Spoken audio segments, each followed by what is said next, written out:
BNSS की last video में हम लोग एक इन्वेस्टिगेशन का शॉर्ट इंट्रो ले रहे थे जिसमें हम लोग ने समझा था कि पुलिस ऑफिसर इन्वेस्टिगेशन कैसे करता है और कौन कौन से प्रोसीजर और स्टेप्स वो फॉलो करता है इन्वेस्टिगेशन के टाइम। ठीक है, तो हम लोग ने इतना यहाँ तक कवर कर लिया था।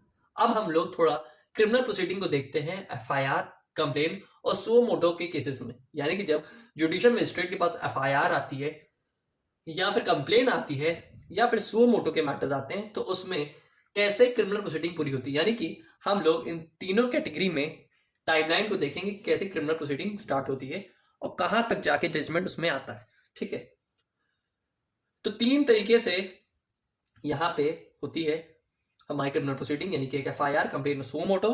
अभी फिलहाल हम लोग देखते हैं सिर्फ और सिर्फ बेल को, देन फिर हम लोग कंप्लेन और सुओ मोटो में चलते हैं। ठीक है, देखिए सिंपल सा मैटर है। मान लेते एग्जांपल लेते हैं, ए ने बी का मर्डर किया। ठीक है, तो यहां जब बी का मर्डर कर रहा है तो यहां पे क्या सिचुएशन हो रही है कि पुलिस ऑफिसर जब यहां पे अपना रोल प्ले कर रहा है तो यहां पे क्या हो रहा है, ए यहां तो अरेस्ट हो जा रहा है। ठीक है, या तो अगर उसको कस्टडी में रखा जा रहा है या फिर वो उनके गिरफ्त से बाहर यानी कि भाग चुका है, एब्सकॉन्ड हो चुका है। ठीक है, अब अरेस्ट में होगा तो जाहिर सी बात है बेल मिलेगी अगर इतना ऑफेंस को देखते हुए। लेकिन कस्टडी के केस में और एब्सकॉन्ड के केस में क्या होगा, जुडिशियल मजिस्ट्रेट यहां अपना रोल कैसे प्ले करेगा, पहले इसको देख ले रहे हैं। देखिए कस्टडी के मैटर्स में जुडिशियल मजिस्ट्रेट क्या करता है, प्रोटेक्शन ऑर्डर इशू करता है। यानी कि प्रोटेक्शन ऑर्डर वो देता है अथॉरिटी को, यानी कि पुलिस ऑफिसर की जाओ इसको या तो पुलिस कस्टडी में रखो या फिर जुडिशियल कस्टडी में रखो। ठीक है, पुलिस कस्टडी में अगर रखेंगे तो वहां पे हम उसको पुलिस स्टेशन में रखेंगे ए को, और अगर जुडिशियल कस्टडी में रखेंगे दैट मीन्स यहाँ पे ए को जेल भेजा जाएगा, वहां वो रखा जाएगा। तो ये पहले पुलिस कस्टडी और जुडिशियल कस्टडी का डिफरेंस समझ लीजिए। ठीक है, अगर वो एब्सकॉन्ड हो जाएगा तो जुडिशियल मजिस्ट्रेट यहां पे क्या करेगा, वारंट इशू करेगा। ठीक है, यहां पे वारंट इशू हो जाएगा। लेकिन यहां पे अगर पुलिस ऑफिसर उसको अरेस्ट कर लेती है, यानी कि पुलिस ऑफिसर उस अपराधी को पकड़ लेती है और फिर बेल का सिचुएशन आता है, तो यहां पे क्या होगा, देखिए अब इसको आप एकदम गहराई से डिटेल में समझिए। मेन यहां पे काम बेल वाला है। ठीक है, कस्टडी का एब्सकॉन्ड को मैंने समझा दिया, इसमें इतना ही होता है। लेकिन बेल के मैटर्स में क्या होता है सुनिएगा। देखिए जब एक्यूज को जब बेल देने का टाइम आता है, ठीक है, जब यहां पे अपराधी को बेल देने का टाइम आता है तो यहां पे पहले क्या होता है, जुडिशियल मजिस्ट्रेट एक्यूज को एलिगेशंस के बारे में इंफॉर्म करता है, कौन सा अपराध उसने मेनली किया है जिसके लिए उसको ये सजा मिल रही है। ठीक है, देन उसको यहां पे हैंडओवर किए जाते हैं केस फाइल्स या फिर कह लीजिए डॉक्यूमेंट्स। किसको, हमारे एक्यूज भाई साहब को का सारे डॉक्यूमेंट्स हैंडओवर करने के बाद यहां पे डेट फिक्स की जाती है। किस चीज की, हेयरिंग की। हेयरिंग यहां पे डेट फिक्स की जाती है किस चीज के लिए, ऑन चार्ज फ्रेमिंग, कि यहां पे उसके ऊपर चार्ज फ्रेमिंग हम लोग कर रहे हैं, यानी कि जुडिशियल मजिस्ट्रेट कर रहे हैं, तो उसके लिए यहां पे एक डेट तय की जाती है कि जिसको हम लोग फर्स्ट हेयरिंग भी कहते हैं, पहली केस की पहली सुनवाई। ठीक है, अब वहां पे जब डेट फिक्स होता है तो वहां से फिर स्टार्ट होता है चार्ज फ्रेमिंग। देखिए फिर यहां पे केस बनता है ए वर्सेस बी, नहीं बनता है ए वर्सेस स्टेट, क्योंकि स्टेट पार्टी है। क्राइम जब क्रिमिनल लॉ में जब ये सब मैटर्स होते हैं, ठीक है, तो यहाँ पे सोसाइटी को पार्टी बनाया जाता है, यानी कि स्टेट पार्टी बनती है। ठीक है, और यहाँ पे ए जो एक्यूज होगा ये रहेगा यहाँ पे डिफेंस, ये यहाँ पे रहेगा प्रोसिक्यूशन। तो डिफेंस वर्सेस प्रोसिक्यूशन का केस चलेगा। ठीक है, अगर डिफेंस का केस स्ट्रांग रहता है तो यहां पे वो डिस्चार्ज हो जाएगा। कौन, हमारा एक्यूज, क्योंकि भैया जब कुछ खास एविडेंस ही नहीं मिला, उसके खिलाफ लगाए गए सारे एलिगेशंस झूठे थे, कुछ खास सबूत नहीं मिला जुडिशियल मजिस्ट्रेट को, तो सारे चार्ज से उसको दोषमुक्त कर देंगे, यानी कि वो दोषमुक्त हो गया, सारे चार्जेस उस पर से हट गए।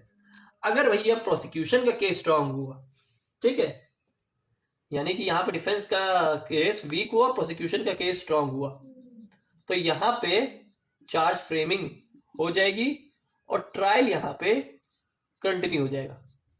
थोड़ा छोटे में है, पढ़ने में आपको अजीब लग रहा होगा, लेकिन जो मैं बोल रहा हूं वो सुनेंगे तो आप तब समझ जाएंगे। ठीक है, क्या हुआ, एक्यूज को यहाँ पे बेल देनी थी, तो जुडिशियल मजिस्ट्रेट ने यहाँ पे उसको एलिगेशन के बारे में इन्फॉर्म किया। उसके बाद उसको केस फाइल हैंड ओवर की, यानी कि डॉक्यूमेंट्स सारे केस के उसको सौंपे।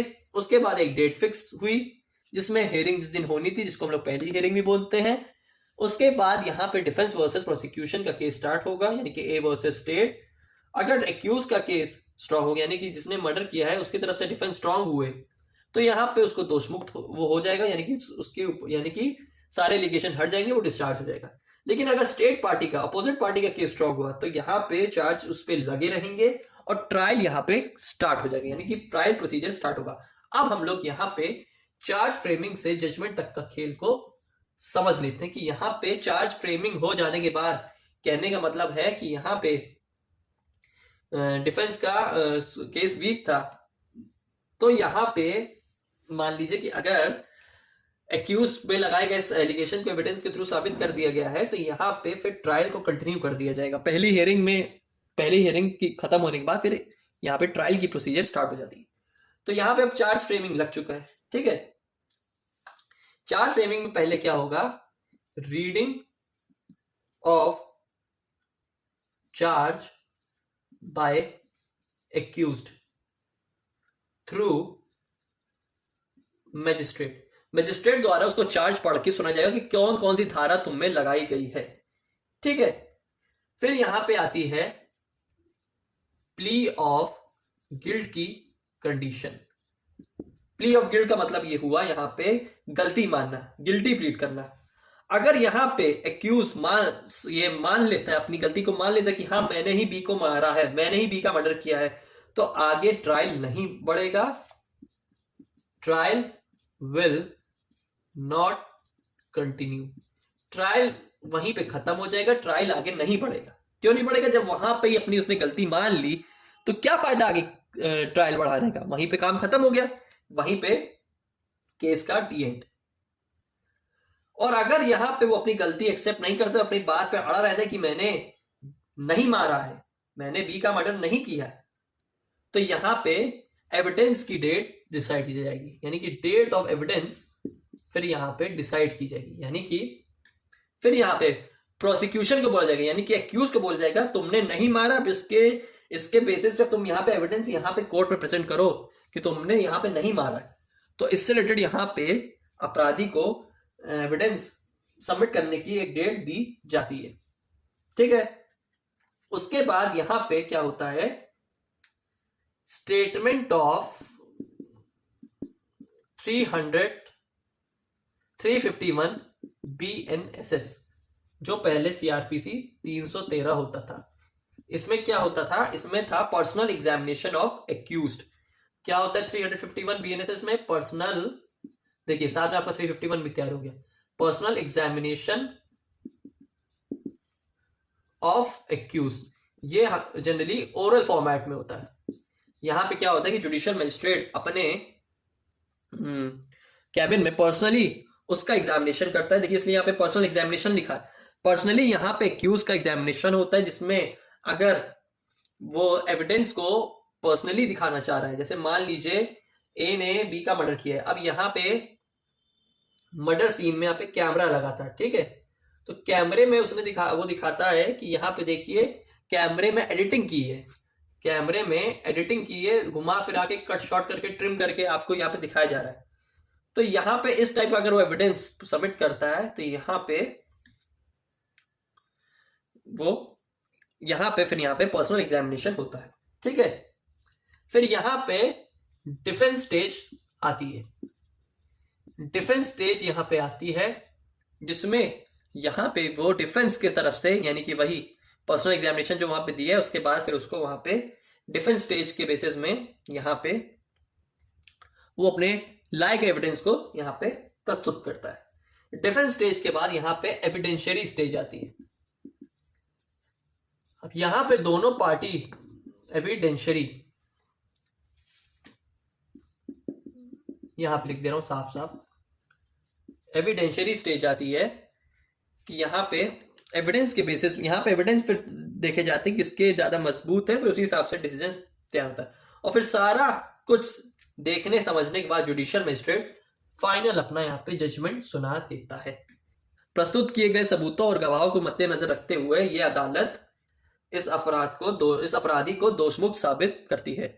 यहाँ पे वो एक्विट हो जाता है, ठीक है, यहाँ पे उसका एक्विटल हो जाता है। अगर यहाँ पे एविडेंस साबित हो जाते, जिससे प्रूव हो जाता है कि ए ने बी का मर्डर नहीं किया है, तो यहाँ पे ए का हो गया एक्विटल और यहाँ पे हो गई प्रोसीडिंग खत्म, ट्रायल हो गया खत्म, आ गया यहाँ पे भैया जजमेंट।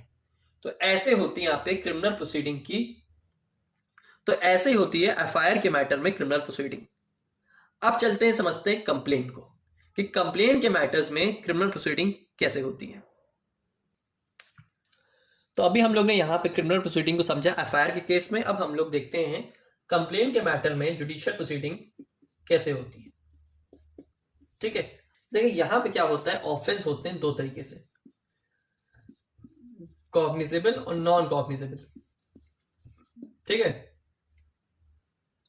कंप्लेंट के मैटर में कॉग्निजेबल और नॉन कॉग्निजेबल ऑफेंस होते हैं। अब इसको हम लोग कॉग्निजेबल और नॉन कॉग्निजेबल क्या ऑफेंस होते हैं, इसको हम लोग आगे डिटेल में अच्छे से क्लियर करेंगे, तो आपको और अच्छे से समझ आएगा, ठीक है। फिलहाल इतना जान लीजिए, कॉग्निजेबल ऑफेंस में मैटर एकदम सीरियस लिए जाते हैं, जो सीरियस ऑफेंसेस होते हैं, हीनियस क्राइम होते हैं, उसमें कॉग्निजेबल ऑफेंसेस आते हैं। नॉन कॉग्निजेबल में लेस सीरियस होते हैं, जो पेटी ऑफेंसेस होते हैं, ठीक है। तो कंप्लेंट के केस में क्या होता है, देखिए ट्रायल का प्रोसीजर वहीं तक वैसे ही रहेगा, ठीक है।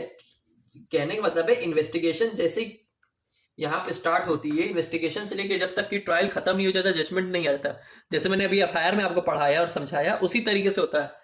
बस यहाँ पे स्टार्टिंग की सिचुएशन थोड़ी अलग है कि यहाँ पे पुलिस के पास मैटर नहीं जाता है, यहाँ पे सीधा कंप्लेंट में जुडिशियल मजिस्ट्रेट के पास मैटर जाता है,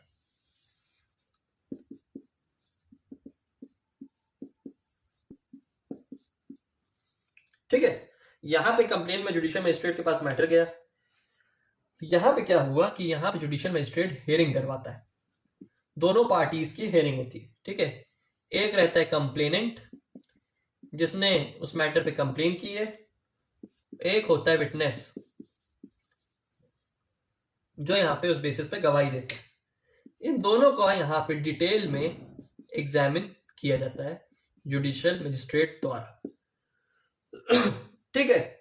फिर यहाँ पे जुडिशियल मजिस्ट्रेट क्या करता है, इंक्वायरी करता है, मैटर की इंक्वायरी करता है और कंप्लेन केस को देखते हुए यहां पे डिसाइड किया जाता है। अगर कंप्लेन केस स्ट्रांग है, लग रहा है कि हाँ इस केस में दम है, क्योंकि जुडिशियल मजिस्ट्रेट भी ऐसा मतलब ऐसे नहीं है एकदम कि यार कि आपने जाके कंप्लेन कर दी तो जुडिशियल मजिस्ट्रेट हर केस को में सुनवाई कर देगा, हर केस को सुन लेगा, वो भी फिर अपना जुडिशियल माइंड लगाता है। तभी यहाँ पे कॉग्निजेबल का कॉग्निजेंस लेने का बहुत मेजर रोल है, कॉग्निजेंस लेने का बहुत ही ज्यादा मेजर रोल है कि जुडिशियल मजिस्ट्रेट कॉग्निजेंस ले, कैसे ले और किस बेसिस पे ले, वो जुडिशियल माइंड अपना कैसे अप्लाई करे, ठीक है। तो अगर कंप्लेन केस में केस स्ट्रांग रहेगा तो यहाँ पे इश्यू ऑफ प्रोसेस स्टार्ट हो जाएगा, ठीक है, इश्यू ऑफ प्रोसेस स्टार्ट हो जाएगा, ठीक है। फिर यहाँ पे क्या होगा, नेक्स्ट यहाँ पे एक्यूज का अपीयरेंस होता है, एक्यूज को यहाँ पे बुलाया जाता है, फिर यहाँ पे वो अपने डॉक्यूमेंट को सबमिट करता है, देन यहाँ पे चार्ज फ्रेमिंग होती है, फिर उसके बाद ट्रायल स्टार्ट हो जाता है। और ट्रायल के बाद का आपको प्रोसेस मैंने अभी एफआईआर में समझाया कि कैसे होगा, ठीक है। पार्ट बस इसमें सिंपल सी कि पुलिस ऑफिसर के पास मैटर ना जाके डायरेक्ट यहाँ पे कंप्लेन डायरेक्टली डील होती है जुडिशियल मजिस्ट्रेट के द्वारा। अगर केस वीक है, केस में दमदारी नहीं है, केस हल्का है, बहुत वीक है, तो सीधी तरीके से मजिस्ट्रेट द्वारा कंप्लेन का डिसमिसल हो जाता है, वहीं पे आपका केस खारिज। कहने का मतलब है कि कंप्लेन वहां आपकी टर्मिनेट कर दी जाएगी, आप जाइए जहां से आए, क्योंकि कुछ है ही नहीं दम, तो कुछ कैसे कॉग्निजेंस ले, ठीक है। अगर केस में दम रहेगा तो यहाँ पे इंक्वायरी होगी मैटर की, फिर यहाँ पे इंक्वायरी के बाद मैटर दिया जाएगा इन्वेस्टिगेशन पर्सन को।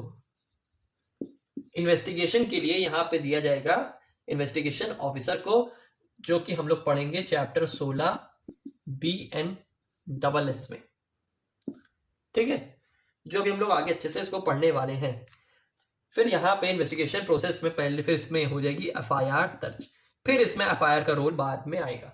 यानी कि स्टार्ट पहले कंप्लेन से हुआ, कंप्लेन में हियरिंग हुई, एग्जामिनेशन हुआ, देन उसके बाद इंक्वायरी कंडक्ट करवाई गई, फिर पता चला कि केस में दम है, फिर यहाँ पे उसी मैटर में फिर इन्वेस्टिगेशन ऑफिसर को जुडिशियल मजिस्ट्रेट डायरेक्शन देगा, जुडिशियल मजिस्ट्रेट यहाँ पे डायरेक्शन देगा पुलिस ऑफिसर यानी इन्वेस्टिगेशन ऑफिसर को कि इस मैटर में FIR रजिस्टर्ड करवाना जरूरी है क्योंकि मैटर कॉग्निजेबल है, ऑफेंस सीरियस हुआ है कुछ, ठीक है। तो इस तरीके से भी सिचुएशन क्रिएट होती है।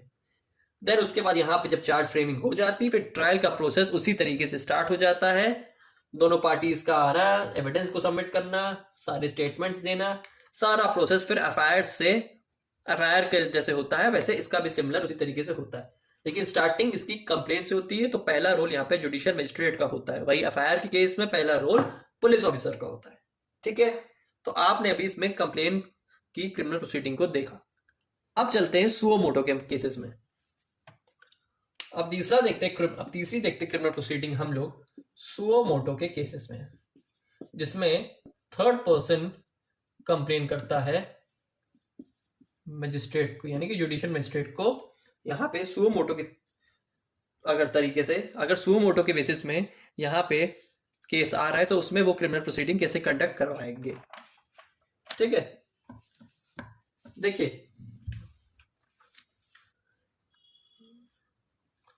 पहले टाइमलाइन पूरी बना लेते ताकि आपको अच्छे से समझ आ सके। देखिए इसमें क्या होता है कि यहाँ पे देखिए इंफॉर्मेशन दी जाती है by any person, information by any person other than police officer. जो पुलिस ऑफिसर नहीं है वो यहाँ पे इंफॉर्मेशन देता है। किसको इंफॉर्मेशन देता है? जुडिशियल मजिस्ट्रेट को। किस चीज के लिए? जुडिशियल मजिस्ट्रेट को to take cognizance of suo moto under section 200 clause 1 का सब क्लॉज C BNSS। हम लोग पहले पढ़ के आए हैं कि सुओ मोटो के मैटर्स में 210 क्लॉज 1 के सब क्लॉज C के थ्रू में दिया जाता है, ठीक है। इसके बाद इशू ऑफ प्रोसेस होता है, इशू ऑफ प्रोसेस किया जाता है, जिसमें यहां पे डॉक्यूमेंट को सबमिट किया जाता है, ठीक है। फिर यहां पे मैटर जाता है 211 BNSS के under, transfer of application of N accused, कि एक्यूज की एप्लीकेशन को यहां पे ट्रांसफर किया जाता है। अब ये चीज यहां पे क्यों हो रही है? ये चीज यहां पे इसलिए हो रही है कि अगर जुडिशियल मजिस्ट्रेट केस को देखते हुए ये देखता है कि यहां पे वो कॉम्पिटेंट नहीं है उस मैटर को ट्राई करने के लिए, तो यहां पे 211 हम लोग पहले अभी पढ़ के आए हैं कि ट्रांसफर ऑन एप्लीकेशन यहां पे स्पेसिफिक मैटर में सुओ मोटो के केस में क्या होता है कि यहां पे केस किसको जाता है? CJM को, चीफ जुडिशियल मजिस्ट्रेट के पास। यहां पे JM से CJM को, सुपीरियर कोर्ट को केस ट्रांसफर होता है ट्रांसफर एप्लीकेशन के थ्रू जो दी गई है 211 BNSS में।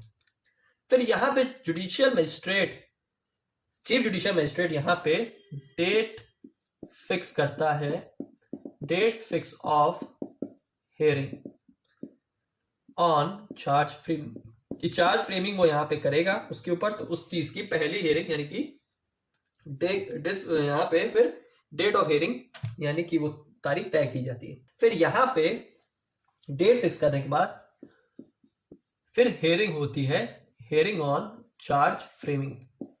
चार्ज फ्रेमिंग के ऊपर यहां पे फिर हियरिंग स्टार्ट होती है। फिर उसी के बेसिस में यहां पे स्टार्ट होता है, या तो वो डिस्चार्ज होता है जिसके ऊपर यहां पे इंफॉर्मेशन आई गई है, जिसके अगेंस्ट इंफॉर्मेशन आई है, या फिर यहां पे उसके ऊपर चार्ज फ्रेम होता है। अगर डिस्चार्ज होगा तो आगे ट्रायल नहीं स्टार्ट होगा, वहीं पे सुओ मोटो का मैटर वहीं पे खत्म हो जाएगा, टर्मिनेशन हो जाएगा मजिस्ट्रेट, चीफ जुडिशियल मजिस्ट्रेट द्वारा। लेकिन अगर नहीं डिस्चार्ज होता है तो यहां पे फिर आगे वो ट्रायल कंटिन्यू हो जाता है, देन ट्रायल विल कंटिन्यू। ठीक है, जनरली यहां पे क्या होता है कि जो सुओ मोटो के मैटर्स होते हैं, सुओ मोटो के केस में इन्वेस्टिगेशन प्रोसेस नहीं होता है, नो स्टेज ऑफ इन्वेस्टिगेशन। यहां पे इंक्वायरी हुई, इंक्वायरी में पता किया, यहां पता चला कि चार्ज फ्रेमिंग वाले में दिन इसमें चार्ज क्रिएट होना है, अगर होना है तो ट्रायल होगा आगे। अगर डिस्चार्ज हो जा रहा है सुओ मोटो के केस में, मतलब चार्ज फ्रेमिंग उसमें नहीं होती है, मतलब डिस्चार्ज हो जाता है, देन उस पर यहाँ पे कोई आगे ट्रायल नहीं कंडक्ट करवाया जाएगा। और जनरल टर्म में सुओ मोटो में इन्वेस्टिगेशन नहीं कंडक्ट होती है। तो यहाँ पे अगर आपको ट्रायल करवाना है, इन सिंपल अगर आपको ट्रायल कंडक्ट करवाना है तो यहाँ पे चार्ज फ्रेमिंग जरूरी है, क्योंकि भैया जब आप चार्ज फ्रेमिंग नहीं करेंगे, जब उसके ऊपर कोई चार्ज ही नहीं लगा रहेगा, तो ट्रायल उसके बिना कैसे आगे स्टार्ट होगा? Trial how start? Trial start करने के लिए चार्ज फ्रेमिंग करना जरूरी है। ठीक है, तो बिना चार्ज फ्रेमिंग के ट्रायल अधूरा है। और चार्ज फ्रेमिंग अधूरी है अगर उस चार्ज फ्रेमिंग में चार्ज हेयरिंग ना हो। कहने का मतलब है कि यहां पे चार्ज फ्रेमिंग नहीं होगी तो ट्रायल नहीं होगा, और चार्ज फ्रेमिंग तभी होगी ताकि आगे चार्ज हेयरिंग हो सके, और चार्ज हेयरिंग इसीलिए होता है ताकि उसमें इंक्वायरी हो सके। यानी कि चार्ज हेयरिंग के लिए इंक्वायरी का होना जरूरी है। देखिए, इसको ऐसे समझिए, इंक्वायरी होना जरूरी है ताकि उसमें चार्ज हेयरिंग हो सके। अगर उसमें कार्रवाई नहीं होगी तो सुनवाई कैसे होगी? कार्रवाई होगी तो सुनवाई होगी, और सुनवाई के लिए उस केस में कुछ चार्जेस को फ्रेम करना जरूरी है, और वो चार्ज फ्रेम अगर होगा तभी यहां पे आगे ट्रायल कंटिन्यू होगा। फिर यानी कि एविडेंस स्टेज, फिर नेक्स्ट स्टेज, ये सब प्रोसेस कंटिन्यू तभी होगा जब यहां पे चार्ज फ्रेमिंग होगी। तो सारी चीजें एक दूसरे से इंटर कनेक्टेड है। कोई भी एक स्टेज अगर इधर उधर होती है, कोई भी एक स्टेज नहीं होती है, तो पूरा ट्रायल नहीं होता है, फिर वो एक तरीके से ट्रायल इनकम्प्लीट माना जाता है। इसलिए यहां पे पूरी क्रिमिनल प्रोसीडिंग का एक प्रॉपर वे में होना बहुत जरूरी है। तो ये था आपका सुओ मोटो की क्रिमिनल प्रोसीडिंग। ठीक है, तो मैंने आपको तीनों एफआईआर और कंप्लेन और सुओ मोटो की प्रोसीडिंग एक प्रॉपर फॉर्मेट में अच्छे से समझा दी। तो अभी तक हम लोग ने इन्वेस्टिगेशन, इंक्वायरी और ट्रायल में क्रिमिनल प्रोसीडिंग को समझा। ठीक है, कि एफआईआर में कैसे होगा क्रिमिनल प्रोसीडिंग, कंप्लेन के केसेस में कैसे क्रिमिनल प्रोसीडिंग होगी, और सुओ मोटो के केसेस में कैसे क्रिमिनल प्रोसीडिंग्स होगी। लेकिन अब एक दिमाग में एक डाउट आता है कि क्या ये जो तीन तरीके से प्रोसीडिंग हो रही है, जिसमें इन्वेस्टिगेशन, इंक्वायरी और ट्रायल को कंडक्ट करवाया जा रहा है, क्या ये आपस में ओवरलैप कर सकता है? यानी कि ये तीनों चीजें एक दूसरे से टकरा सकती हैं? क्या इसका कहीं बीच में इन्वॉल्वमेंट हो सकता है? लेते हैं इसका एग्जाम्पल बेसिक सा। जैसे मान लीजिए यहाँ पे इन्वेस्टिगेशन चल रही है। ठीक है, यहाँ पे क्या हो रहा है? इन्वेस्टिगेशन चल रही है। ठीक है, जिसमें यहाँ पे पुलिस रिपोर्ट बनाई गई है, यानी कि चार्जशीट यहाँ पे बनाई गई है पुलिस ऑफिसर द्वारा, और चार्जेस क्या लगाए गए हैं कि ए ने बी का यहाँ पे मर्डर किया। ठीक है, ए ने यहाँ पे बी का मर्डर किया है, तो उस बेसिस में यहाँ पे ए के ऊपर पुलिस ए के बेसिस, तो यहाँ पे ए के किए गए ऑफेंस के बेसिस पर यहाँ पे चार्जशीट पुलिस ऑफिसर द्वारा बनाई गई। ठीक है, अब यहाँ पे मान लीजिए पुलिस ऑफिसर ने चार्जशीट बना के जुडिशियल मजिस्ट्रेट को दे दी, और यहाँ पे जुडिशियल मजिस्ट्रेट ने उस स्पेसिफिक केस में उसका कॉग्निजेंस ले लिया। ठीक है, तो अब यहाँ पे सिचुएशन समझते हैं कि मान लीजिए यहाँ पे कॉग्निजेंस लेने के बाद कुछ नई चीज यहाँ पे या कोई नई लीड मिलती है। ठीक है, यानी कि यहाँ पे इन्वेस्टिगेशन क्या दोबारा हो सकता है? कहने का मतलब है कि यहाँ पे मान लीजिए कि एक सिचुएशन क्रिएट हुई कि जिसमें यहाँ पे कॉग्निजेंस जुडिशियल मजिस्ट्रेट द्वारा ले लिया, लेकिन बाद में पुलिस ऑफिसर ने कुछ नए एविडेंसेस सामने लाए जुडिशियल मजिस्ट्रेट के। ठीक है, अब यहाँ पे क्या फिर से उस स्पेसिफिक एविडेंस की जुडिशियल मजिस्ट्रेट इंक्वायरी कर सकता है? देखिए, यहाँ पे इन्वेस्टिगेशन हुआ, देन यहाँ पे पुलिस ऑफिसर ने यहाँ पे चार्जशीट बना के जुडिशियल मजिस्ट्रेट को कॉग्निजेंस दे दिया। ठीक है, फिर यहाँ पे क्या न्यू इन्वेस्टिगेशन, ठीक है, या स्पेसिफिक इन्वेस्टिगेशन कंडक्ट करवाई जा सकती है जब यहाँ पे ऑलरेडी जुडिशियल मजिस्ट्रेट ने उस मैटर पे कॉग्निजेंस ले लिया, हो सकती। देखिए यहाँ पे क्या होता है कि जब स्पेसिफिक मैटर में जब कुछ नई लीड मिल जाती है पुलिस ऑफिसर को, तो उस बेसिस में यहाँ पे फिर से जुडिशियल मजिस्ट्रेट ऑर्डर कर सकता है कि यहाँ पे फिर से इंक्वायरी कंडक्ट करवाया जाए। ठीक है, यहाँ पे फिर से उस इंक्वायरी को करवा के उसकी अच्छे से जांच हो सके। तो यहाँ पे देखिए इन्वेस्टिगेशन हो गई है, पुलिस रिपोर्ट भी बन गई, सब कुछ हो गया, प्रोसेस कॉग्निजेंस ले लिया गया है, तो ट्रायल चलने का टाइम था, लेकिन यहाँ पे फिर से इंक्वायरी हो गई। ठीक है, तो इस तरीके से यहाँ पे इन्वेस्टिगेशन और इंक्वायरी आपस में टकरा गए। क्यों? क्योंकि यहाँ पे कुछ नया इन्वेस्टिगेशन मिल गया, और इन्वेस्टिगेशन हुआ है तो उसकी इंक्वायरी भी करवाना जरूरी है, तो इसलिए यहाँ पे इंक्वायरी और इन्वेस्टिगेशन का ओवरलैप आपस में हो गया। ठीक है, अब समझते हैं क्या इंक्वायरी और ट्रायल का भी ओवरलैप हो सकता है। इसी में समझ लेते हैं कि यहाँ पे जब इंक्वायरी कंडक्ट करवाई गई थी दोबारा, तो इसी इंक्वायरी में पता चला, यानी कि यहाँ पे इंक्वायरी का टाइम पीरियड स्टार्ट हो गया और यहाँ पे ट्रायल को स्टार्ट करना था। ठीक है, यहां से यहां तक का ट्रायल का प्रोसेस था।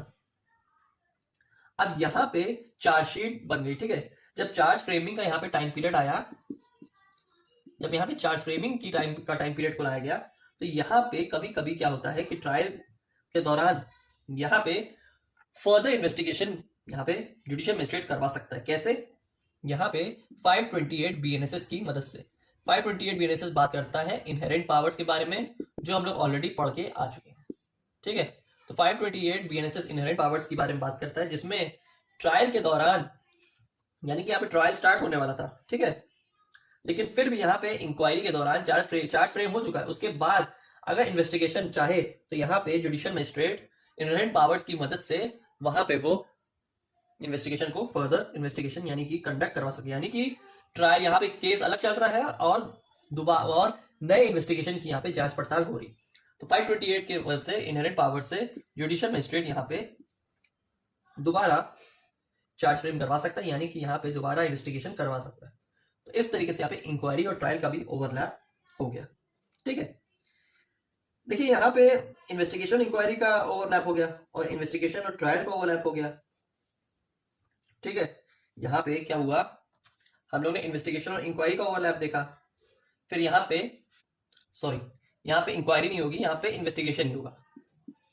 ठीक है, क्योंकि यहाँ पे इन्वेस्टिगेशन के लिए ऑर्डर, यहाँ पे जब यहाँ पे इन्वेस्टिगेशन का प्रोसेस चल रहा था, उसके बाद यहाँ पे कॉग्निजेंस के तो चार्ज फ्रेम हुआ होगा ना, तो जब चार्ज फ्रेम हुआ तो उसके बाद ट्रायल स्टार्ट होना था, तो उसी के दौरान यहाँ पे अगर फर्दर इन्वेस्टिगेशन चाहता है जुडिशियल मजिस्ट्रेट, तो बीएनएसएस 528 की मदद से, इनहेरेंट पावर्स की मदद से जुडिशियल मजिस्ट्रेट यानी कि आपकी मजिस्ट्रेट कोर्ट उसका फर्दर इन्वेस्टिगेशन करवा सकती है। ठीक है, तो हम लोग ने इन्वेस्टिगेशन और इंक्वायरी का ओवरलैप देखा और इन्वेस्टिगेशन और ट्रायल का ओवरलैप देखा।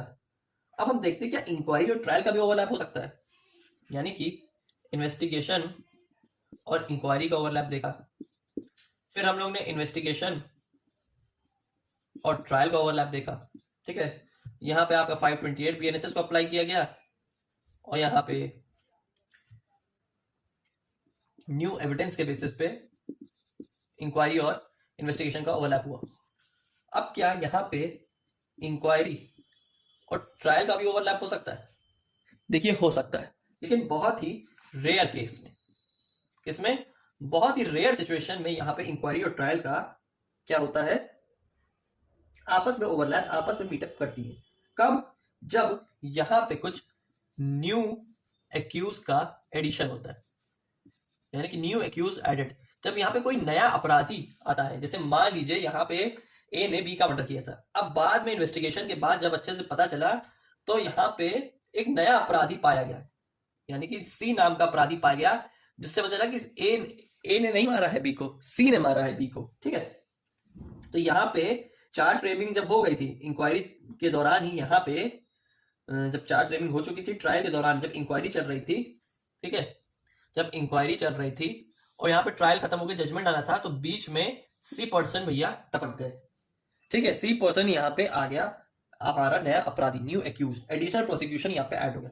तो उस सिचुएशन में जब देखिए इंक्वायरी हुई है, तो जाहिर सी बात, जब न्यू एडिशनल प्रोसिक्यूशन ऐड हुआ है, यानी कि सी पर्सन ऐड हुआ है, तो नॉर्मल सी बात है कि यहाँ पे इन्वेस्टिगेशन फिर होनी ही होनी है। ठीक है, यहाँ पे दोबारा इन्वेस्टिगेशन फिर होगी, क्योंकि नया जब अपराधी, नया एक्यूज ऐड हुआ है, तो जाहिर सी बात है फिर से यहाँ पे इंक्वायरी और ट्रायल का ओवरलैप हुआ।